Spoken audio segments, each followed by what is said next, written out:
नमस्कार, मी सुरेश आईरे. लग्न हा एक कौटुंबिक विषय आहे आणि त्याच्याशी आपल्या पारिवारिक सर्व ऋणानुबंध आणि सगळ्या भावना गुंतलेल्या असतात. त्यातही मुलीचं लग्न म्हटलं की खूपच जिव्हाळ्याचा विषय असतो. म्हणजे लग्न या विषयावर व्हिडिओ करावा असं मला वाटत नव्हतं, कारण लग्न ही प्रत्येकाची खाजगी आणि वैयक्तिक बाब आहे. परंतु सेलिब्रिटींचं लग्न ही खाजगी बाब राहत नाही आणि तो चर्चेचा विषय होतो. पण जिथे लग्नाच्या आडून काही राजकारण केलं जातं, म्हणजे यावेळी आपण फक्त वधूवरांना नांदा सौख्य भरे असं आशीर्वाद देण्याऐवजी आपण त्याच्यात राजकारण शोधतो. आणि ह्यावरच मला असं वाटायला लागलं की आपण उत्तर देणं आवश्यक आहे, म्हणून मी या विषयावर व्हिडिओ करतोय. व्हिडिओ अर्थात सुप्रिया सुळे यांच्या मुलगी रेवती सुळे आणि सारंग लखानी यांच्याबद्दल आहे. या विवाहाची एवढी चर्चा झाली की त्याच्यावरती भाजपवाल्या पत्रकारांनी, म्हणजे अॅनालायझरचे सुशील कुलकर्णी, DG आकार9चे प्रभाकर सूर्यवंशी आणि मराठी माणूसचे प्रदीप आणि कोणी सचिन पाटील आणि एकूणच सोशल मीडियावरती पवार कुटुंबीय आणि राष्ट्रवादी काँग्रेस यांना झोडपणं सुरू झालं. तर त्याचा विषय कसा होता ते मी साधारण सांगतो. शरद पवार हे मराठा नेते, त्यांच्या मुलीचं लग्न सुळे म्हणजे CKP बरोबर झालं आणि CKP असलेल्या सुळेंची मुलगी रेवती सुळे याचं लग्न लखानी बरोबर होतंय, म्हणजे सिंधी गुजरातचे असं होतंय. याबद्दल शरद पवार आणि त्यांच्या राष्ट्रवादी काँग्रेसला या विरोधकांकडून इतकं टार्गेट करण्यात आलं की शरद पवारांचं हे बोलतात आणि आता त्यांनी म्हणजे हे आंतरजातीय लग्न ते पण जे संघाशी संबंधित आहे, नुसते संबंधित नाही तर संघाच्या खूप जवळचे लोक आहेत इथे केलं. तिथेच मला उत्तर द्यायचंय की हेच मला सांगायचंय की शरद पवार नुसते मराठा नेता आहेत का? नाही, शरद पवार मराठा नेता आहेतच, पण त्याचबरोबर शाहू फुले आंबेडकर ही विचारधारा ते नेहमी सांगत असतात. आणि मग डॉक्टर बाबासाहेब आंबेडकरांनीच सांगितलेलं आहे की आंतरजातीय विवाह व्हायला पाहिजे, ज्याच्यामुळे जातीवाद कमी होतो. आणि ह्या वरच्या वर्गामध्ये तर हे होतच असतात, परंतु हे खालचा म्हणजे जातीने नाही, आर्थिक दृष्ट्या मराठा असू ते खाली जातीवाद इतकं करतात की आपल्या मुलीने दुसऱ्या समाजात लग्न केलं तर तिचं तोंडच बघत नाही.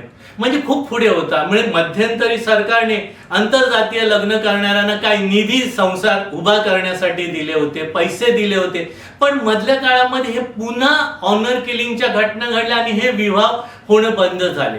मग मला हेच म्हणायचं की हे जे हिंदुत्ववादी पक्षाचे लोक शरद पवारांना टार्गेट करतात की तुम्ही मराठा राजकारण करता आणि तुम्ही संघाच्या लोकांबरोबर सोयरीक जुळवता, मग हा प्रश्न त्यांनी लखानी या संघाच्या लोकांना पण विचारला पाहिजे की तुम्ही संघाच्या मुशीत तयार झाला, संघासाठी तुम्ही जे काय करता मग तुम्ही कसं केलं, हा प्रश्न ते त्यांना विचारत नाही. आणि याच्या आडून शरद पवार आणि सुप्रिया सुळे यांना टार्गेट केलं जातं.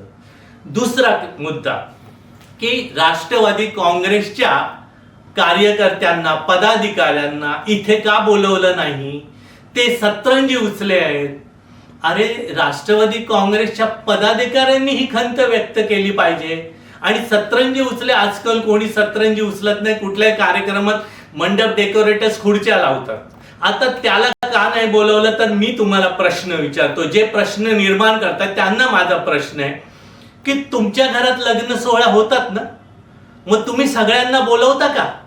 तुम्ही लिस्ट काढता, कोणाला बोलवायचं कोणाला नाही बोलवायचं, ह्या मित्रांना बोलवायचं का त्या मित्रांना बोलवायचं, मग तुम्ही बसता.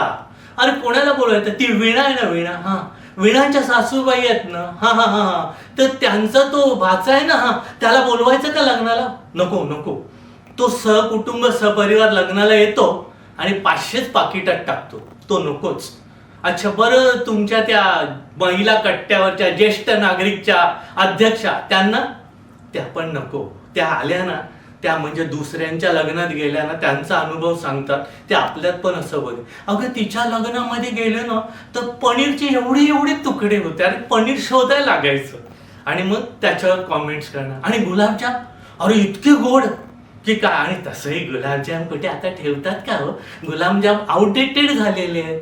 आणि माणसांना पुरलं ना लग्न म्हणजे जेवण होतं ना, मग नको. बरं मग त्या कांबळेला बोलवायचं का आपण.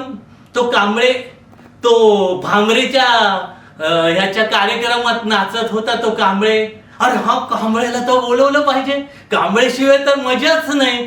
काय कांबळे भांगरेच्या कार्यक्रमात नाचला, असा नाचला असा नाचला असा नाचला आणि दमला पण कणला नाही हो. त्या कांबळेला पण बोलवायचं आपण.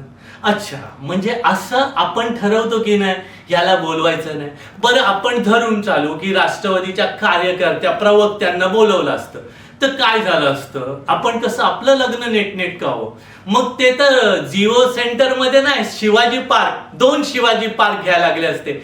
आणि जेवणाच्या इथे अशी काही रांग लागली असती की झुंबडच उडाली असती. मग तो झालेला फज्जा खोळंबा आपल्याला आवडला असता का नाही. मग त्याच्यावर आपण टीका केली असती. तिसरा मुद्दा जो अतिशय महत्वाचा आहे की शाहरुखला सुप्रियाताईंनी आलिंगन दिलं. मला सांगा याच्यात वावगं काय होतं हो. काय ते काय चुंबन दृश्य होतं का. आपण नाही का आपल्या काका मामा अरे भेटतो आणि त्याच्यात मुलीच्या लग्नाला मोठी सेलिब्रिटी आली, आई असून ती आनंदून जाते. आनंदाच्या क्षणात उत्स्फूर्तपणे दिलेली प्रतिक्रिया होती. त्याच्यात इतकं पोटशूळ काय उठण्यासारखं होतं. कोणती संस्कृती तुमची धोक्यात आली होती. सगळीकडे आजकाल असे प्रेमाचे असतात संबंध, खालच्या वर्गामध्ये ते सहन नाही होत. आणि आता मी जसं म्हटलं की लग्नाच्या आडून शरद पवारांना टोमणे टामणे दिले जातात, तसेच मध्यंतरी राज्यसभेची उमेदवारी शरद पवारांना दिली. त्याच्यावरून इतकं टार्गेट केलं ह्याच 4-5 पत्रकारांनी की शरद पवारांचं वय झालं, शरद पवारांना हा वय. थोडी वेळ आपण हे मान्य करू की हो असू शकतं की आता त्यांचं वय झालं. पण मग हा प्रश्न तुम्ही शरद पवारांना नाही तर देवा भाऊंना, देवा फडणवीसला विचारला पाहिजे. त्यांनी काय सांगितलं की महाविकास आघाडीतून शरद पवार असतील तरच ही निवडणूक बिनविरोध होईल. मग त्यांना विचारायचं ना, काय देवा भाऊ शरद पवारांचं वय झालं तुम्ही त्यांना का बिनविरोध निवडून द्यायला तयार आहे. ज्यांना आम्ही शरदुद्दीन शरद मिया म्हणतो त्या शरद पवारांसाठी तुम्ही बिनविरोध निवडणूक करताय. नाही देवाभाऊ हे काय बरोबर नाही. पण ते देवाभाऊंना नाही बोलत, ते शरद पवारांना बोलतात. ही त्यांची जातीवादी मानसिकता आणि दुटप्पी भूमिका आहे. म्हणूनच हा व्हिडिओ मी केला. व्हिडिओ आवडल्यास लाईक करा, शेअर करा. पण सर्वात महत्त्वाचं लाईक शेअर पेक्षाही माझे विचार तुमच्यापर्यंत पोहोचले याचाच मला आनंद वाटतो. धन्यवाद.